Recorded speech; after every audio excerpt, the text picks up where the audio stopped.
especially for people who voted for Trump and voted for me, they see two people that are fundamentally anti-establishment, two people that do not respect a rule if the rule does not lead to an outcome, like a positive outcome.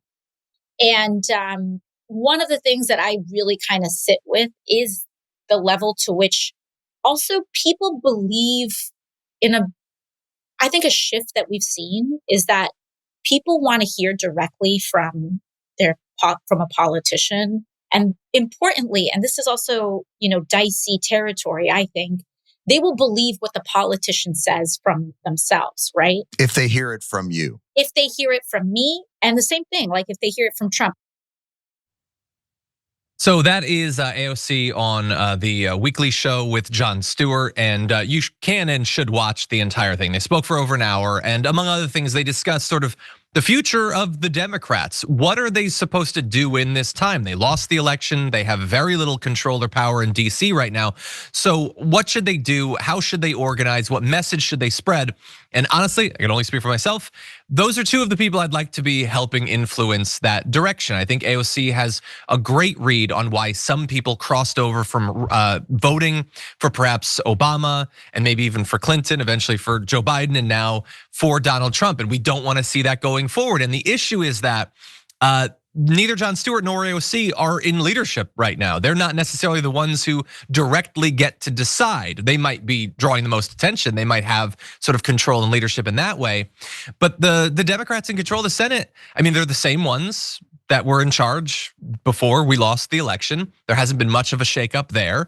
They don't seem to be doing much over the last week. You don't need me to tell you that, you know it, because you haven't seen anything.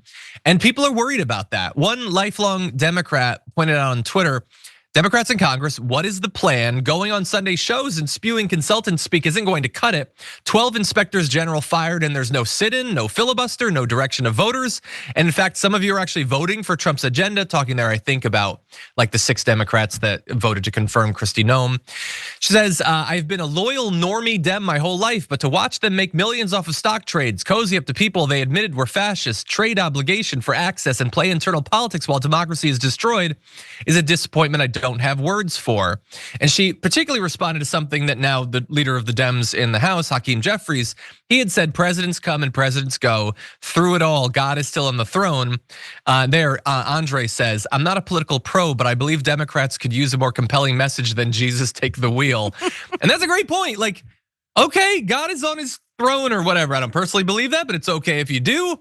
But like, you're not God and you're not sitting on his throne. You have a chair, a fancy chair. It's in Congress. What are you gonna do in it? You're gonna sit in that chair, Hakeem Jeffries, and what are you gonna do in this position? And so, Tory, I don't have the answer. I have some ideas. Do you have any thoughts about what you'd like to see the Democrats doing? Everybody says it can't just be like the resistance the first time around. What do you want to see them doing? Okay, so first off, I totally agree. This was such a fantastic conversation.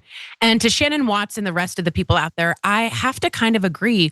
Where are you guys? Like, it can't be Chuck Schumer droning on about like, we can't allow this to happen. And I'm like a bad impressionist, but I'm like working on. I appreciate it. But that can't be the response. And what I loved about what AOC gets is she has her hand on the pulse of where social media and digestible, quick information can be used. I believe that Democrats bring a book to a Twitter fight. They bring a huge papyrus scroll and everyone's like, oh my God, shut up. And Donald Trump is masterful at this. And that is why she said many voters voted for me and Donald Trump. We both speak to the people, we're transparent, we are authentic, whether or not you like their messaging. The tone is the same, they get it. It isn't, hi, I'm Klobuchar. That's not good either. But what I'm saying is there isn't this restraint that doesn't read to the younger people. So I thought what she said was brilliant because she gets how to brand. The Republicans understand how to brand. Trump knows how to brand. Democrats are weak at messaging. We are bad at this. And if she and Jon Stewart can be like, what's that movie, like Hitch? Is that it? Where they're like, we need help being cool. Like, I wish they would allow those guys to come in, like you said, and PR the whole place, because it's not working out. Yeah, we need Will Smith, okay, to grab the Democratic Party and slap some sense into them or something, I guess. I think that's what you were going for? The slap. Is that what you were saying? The slap. We said it together. Good. Yeah. Yeah, well, yes, perhaps. And I agree, it can't be Chuck Schumer. Last night on The Daily Show, Jon Stewart. Yeah, that was, no, Chuck. Look, Chuck, you seem like a good guy. But no, buddy. Your great grandfather. I'm sure you're lovely. You're a mensch. I'm a Jew. We say you're a mensch, right? And it's not working out. We need sharp, quick, and you're a little bit molasses. Yes, exactly. And look, admittedly, it's always going to be easier for the Republicans because their voters have been trained to not expect anything. Like if they believe that you're owning the libs or whatever, they're perfectly happy. They will cruise for a couple of years. But we don't have to be overly worried about that, because that core group of Republicans is not enough to win elections on. Okay, we don't have to convince those people. They're not gonna watch what AOC says for the most part anyway. Some of them will, I guess they voted for Trump too.